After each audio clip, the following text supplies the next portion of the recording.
और चलिए अब खबरों में आगे बढ़ते हैं। विधानसभा अध्यक्ष रामनिवास गोयल ने बीजेपी के विधायक ओम प्रकाश और विजेंद्र को मार्शलों द्वारा पूरे दिन के लिए सदन से बाहर किया गया। साथ ही आम आदमी पार्टी की विधायक वंदना कुमारी ने भी दिल्ली पुलिस के लॉ एंड ऑर्डर पर सवाल उठाया और कहा कि जल्द सदन को एक ठोस कदम उठाने की मांग की है। लिख के दीजिए, कैमरे नहीं लग रहे, कैमरे नहीं लग रहे। केंद्र सरकार ने, आप बैठ जाइए, आप बैठ जाइए पहले। अभी 280 चल रहा है, 280 चल रहा है। जब मर्जी खड़े हो जाते हैं। सब्जी मंडी बना रखा है आपने, सब्जी मंडी बना रखा है विधानसभा को। केंद्र सरकार की कोई बात आ जाए आपको मिर्चें लगती हैं। ये मैं आपसे पूछ रहा हूं, क्या ये ठीक है कि एलजी ने आदेश दे रखा पुलिस जवाब नहीं देगी? क्या ये ठीक है? कर जाइए वॉकआउट, करिए वॉकआउट करना, करिए वॉकआउट, चाहिए वॉकआउट करिए। हाँ वॉकआउट करिए। आपने बोला है शब्द वॉकआउट करिए वॉकआउट, हिम्मत दिखाइए, करिए वॉकआउट। ये इस पर्सन पर वॉकआउट करिए आप। वहीं बजट को लेकर दिल्ली सरकार के खाद्य मंत्री इमरान हुसैन से खास बातचीत की हमारे संवाददाता किरणपाल सिंह ने। मुख्यमंत्री अरविंद केजरीवाल जी की सरपरस्ती में हमारे वित्त मंत्री मनीष सिसोदिया जी ने पेश करा है और 8 के 8 बजे बजट जो पेश हुए हैं 8 साल में सब जनता की उम्मीदों पर खरे उतरे हैं। और ये देश का ऐतिहासिक बजट है, रोज़गार बजट है। इसके अंदर लगभग 5 साल के अंदर 20 लाख लोगों को रोज़गार देने की बात कही गई है और इसके साथ साथ रिटेल के व्यापार को, होलसेल के व्यापार को बढ़ाने की बात की गई है और रिटेल और होलसेल दोनों के जो है फेस्टिवल की भी बात की गई है। हम लोग सुनते थे दुबई में फेस्टिवल लगता है, बाहर लगता है, अब वो दिल्ली में लगेगा और यहाँ के व्यापारियों को जिससे बहुत ज़्यादा लाभ होगा। इसके साथ साथ इलेक्ट्रॉनिक सिटी बनाने की बात कही गई है। बारापुला में स्कूल के अंदर मोहल्ला क्लिनिक बनाने की बात की गई है। उसके अंदर बच्चों का रेगुलर चेकअप होता रहेगा, बच्चों के सारे चेकअप टेस्ट वगैरह उसके अंदर हर 6-6 महीने में होते रहेंगे। और सबसे अच्छी बात यह है इसमें कि जो होमलेस चाइल्ड होते हैं, रेड लाइट पे आप देखते होंगे, उनके लिए बोर्डिंग स्कूल बनाने की बात कही गई है और उनको फर्स्ट क्लास एजुकेशन देने की बात कही गई है। ये बेमिसाल बजट है। इस बजट के लिए मैं माननीय मुख्यमंत्री अरविंद केजरीवाल जी को और मनीष सिसोदिया जी को आपके चैनल के माध्यम से बहुत बहुत बधाई देता हूँ। इसके साथ ही हाई क्लास सिटी बनाने की बात करते हैं, कहीं ना कहीं इस बजट से हाई क्लास सिटी की तरफ भी ले जाने का काम कर रही है आम आदमी पार्टी दिल्ली की जनता। दिन ब दिन आप देखो तरक्की तो हो ही रही है दिल्ली के अंदर और ये पहली सरकार है, अरविंद केजरीवाल सरकार है, जो कहती है वो करती है। अरविंद केजरीवाल सरकार जो कहती है वो करती है और मैनिफेस्टो आप हमारे उठाओगे, जो वादे करते हैं उसको पूरा करते हैं। तो ये थे हमारे साथ खाद्य मंत्री इमरान हुसैन जी, जिन्होंने कहा कि दिल्ली सरकार आम आदमी पार्टी जो कहती है वो करती है और इसी तरीके से ये दिल्ली की जनता की उम्मीदों पर ये जो बजट आज आया है ये खरा भी उतरेगा। किरणपाल सिंह। वहीं विधानसभा को पेपरलेस करने पर न्यूज़ 1 इंडिया से विधानसभा अध्यक्ष रामनिवास गोयल ने खास बातचीत की और इस दौरान क्या कुछ कहा उन्होंने, आइए सुनते हैं। दिल्ली विधानसभा का डिजिटलाइजेशन की ओर एक कदम और विधानसभा होगी अब पेपरलेस। इस पर हमारे साथ खास बातचीत के लिए मौजूद हैं विधानसभा अध्यक्ष रामनिवास गोयल। सर, डिजिटलाइजेशन की बात होती है और उसकी तरफ आज विधानसभा ने एक कदम बढ़ा दिया है, पेपरलेस करने जा रहे हैं, क्या कहेंगे सर? नहीं, विधानसभा का कदम आज जानकारी में आया है, लेकिन विधानसभा ने एक कदम आज से 3 महीने पहले उठा चुकी। हमने इसके टेंडर फ्लोट कर दिए थे, 4 टेंडर ऑनलाइन टेंडर फ्लोट हुए थे, 4 टेंडर हमारे पास।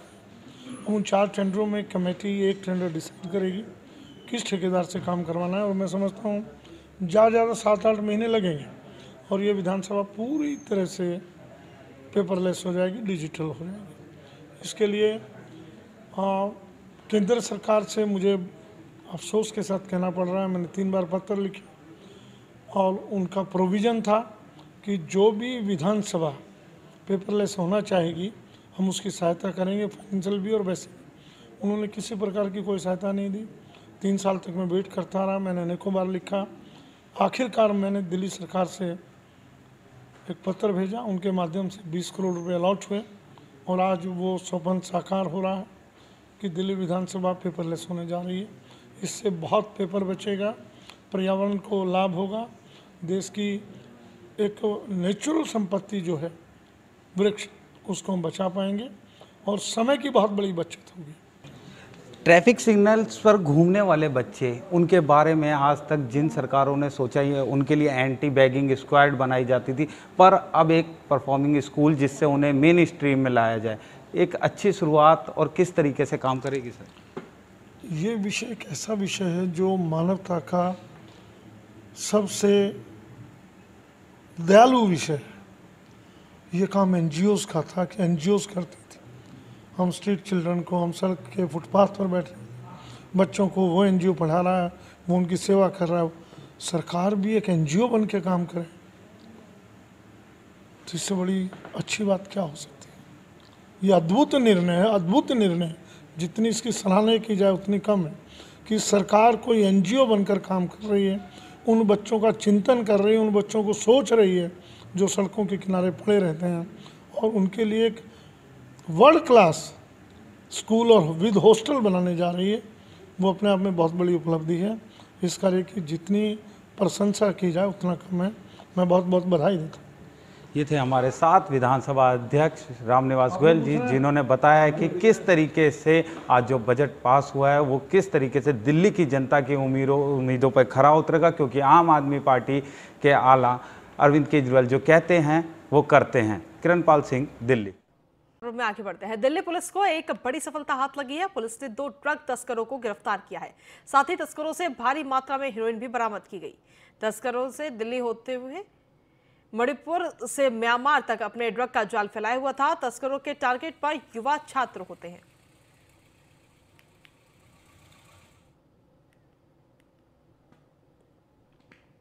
वहीं दिल्ली के बाहरी उत्तरी जिले के नरेला थाना इलाके में बदमाशों ने एक लड़के को गोली मार दी। घायल लड़के को सत्यवादी राजा हरिश्चंद्र अस्पताल में भर्ती कराया गया। हमलावर कौन थे ये अभी तक साफ नहीं हो पाया है। परिवार ने किसी के साथ झगड़ा या रंजिश होने से इनकार किया है। पता नहीं कैसे हुआ, हम तो घर पे थे। ये लड़के को मार के भाग गया, इसको बच गया। ये तो टूटा हुआ जैसे बच गया घर भाग गया। क्या नाम है आपके लड़के का? प्रतीक। प्रतीक की उम्र कितनी है? 16 साल का भी नहीं हुआ है। तो कौन क्या गोली मारने के लिए, कोई आपसी रंजिश थी क्या था? क्या पता जी, हम थे नहीं ना वहाँ। बच्चा है, छोटे से बच्चे को गोली मारी है, बताओ। तो क्या बाइक सवार बदमाश आए थे? मेरे को नहीं पता। कहाँ जा रहा था आपका लड़का? ये जो ट्यूबवेल बजा रहा था नहाने खेत में जी। कह रहा था मैं अपने दोस्त के साथ। कोई दुश्मनी? नहीं, कोई क्या बचा, और बच्चे से क्या दुश्मनी होगी? छोटे से बच्चे से क्या दुश्मनी? तो अभी क्या हालत ठीक है? हाँ, वो बच गया। वो लड़का मुँह में गोली लगकर हाथ में से निकल गया। दिल्ली के प्रहलाद विहार में दबंगों ने लाठी डंडे से महिलाओं सहित पूरे परिवार की पिटाई की, जिसका वीडियो सामने आया, जिसमें आरोपी महिलाओं को पीटते दिखाई दे रहे हैं। पीड़ित परिवार का आरोप है कि शिकायत पर हल्की धाराओं में मामला दर्ज किया गया है। पीड़ित परिवार ने मामले को लेकर डीएसपी से मुलाकात की और न्याय दिलाने की गुहार लगाई, जिसके बाद डीएसपी ने जांच दूसरे इंस्पेक्टर को सौंप दी है। उसके बाद आगे कार्रवाई बढ़ रही है, तो मुझे अब भरोसा है कि आगे कार्रवाई होगी। अच्छा, तो मैं यकीन है कि हम भी न्याय मिलेगा। तो जिनको जांच सौंपी गई थी इंस्पेक्टर को, उन्होंने आपकी बात सही से सुनी है? हाँ, सुनी है हमारी बात सही। अच्छा, तो अब कोई शिकायत तो नहीं है आपको पुलिस से? नहीं, कोई शिकायत नहीं। वहीं विधानसभा सत्र में दिल्ली पुलिस पर सवाल उठे। दरअसल विधायक प्रवीण ने इलाके में हो रही वारदातों के लिए अपनी आवाज उठाई, तो वहीं बीजेपी विधायकों ने सदन में हंगामा किया, जिसके बाद बीजेपी विधायक ओम प्रकाश और विजेंद्र को सदन से पूरे दिन के लिए बाहर कर दिया गया। नेताओं को आनी चाहिए। दिल्ली विधानसभा के एमएलए के क्वेश्चन के उत्तर नहीं मिलते। इससे बड़ी शर्म की बात नहीं हो सकती, इससे बड़ी लोकतंत्र की हत्या नहीं हो सकती। मुझे बड़ी पीड़ा होती है कि एक विधायक क्वेश्चन लगाता है पुलिस के विषय को लेकर, एक विधायक सेवाओं को लेकर क्वेश्चन को लगाता है, आप लोग उसमें डिस्टर्ब कर। वहीं आज दिल्ली विधानसभा का सत्र समाप्त हो गया। आज आम आदमी पार्टी के वरिष्ठ नेता सोमनाथ भारती से बजट को लेकर खास बातचीत की हमारे संवाददाता आकाश शर्मा ने। अभी हम मौजूद है दिल्ली की विधानसभा में और हमारे साथ बात करने के लिए मौजूद है आम आदमी पार्टी के वरिष्ठ नेता सोमनाथ भारती जी। सर, आज का जो बजट है उसमें उसको लेकर क्या कहना चाहेंगे? देखिए, बजट तो एक होप ऑफ द कंट्री है। हर बार के बजट में कुछ न कुछ थीम होता है। इस बार का बजट में थीम था रोजगार और महंगाई। इस वक्त खासकर कोरोना के बाद देश की ज़रूरत है रोजगार, और अगर रोजगार सरकार ना देगी तो कौन देगी? इकलौती सरकार पूरे हिंदुस्तान में है जिसने कि 12 लाख नौकरियां पिछले 7 साल में दी, और इस बार लिख करके कोई हवा में नहीं, 20 लाख अगले 5 साल में नौकरी देने की पूरी व्यवस्था बताई है माननीय मनीष जी ने बजट के दौरान।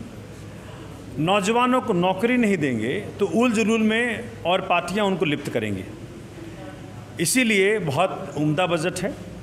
जिस प्रकार से एजुकेशन में देखिए 23.5% हमारा पूरे बजट का हिस्सा रखा गया है, जबकि देश में 15% है एवरेज। उसी प्रकार से हेल्थ में हमारा 13% है, औरों का 9% है एवरेज बता रहा हूँ मैं।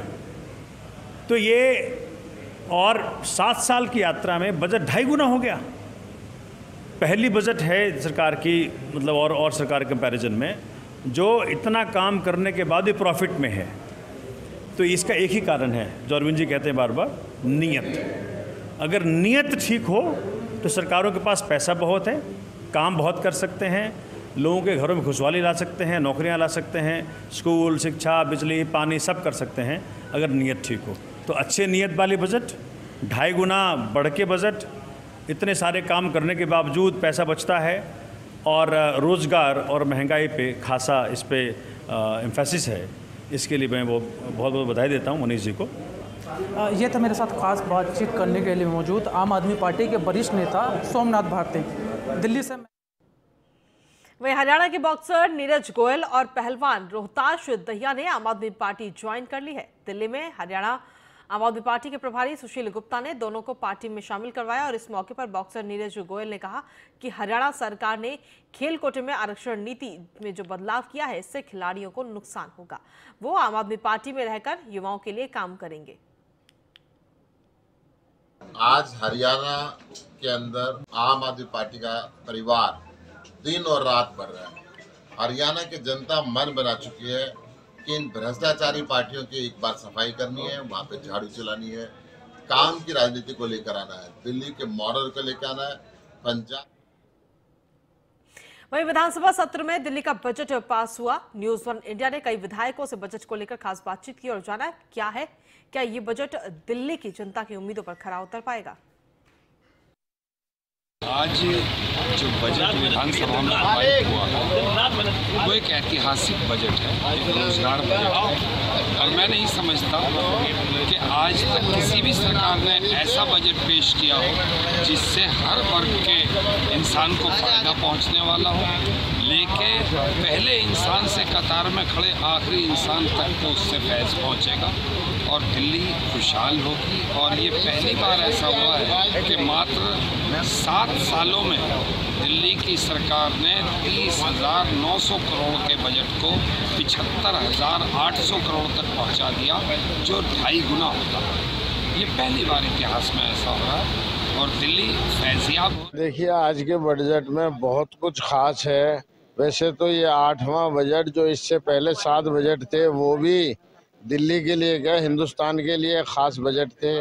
ये एक ऐसा बजट है कि जिससे युवाओं में क्या, हर वर्ग में ऐसे खुशी की लहर है, क्योंकि आज तक कभी रोजगार बजट युवाओं को कभी उम्मीद नहीं।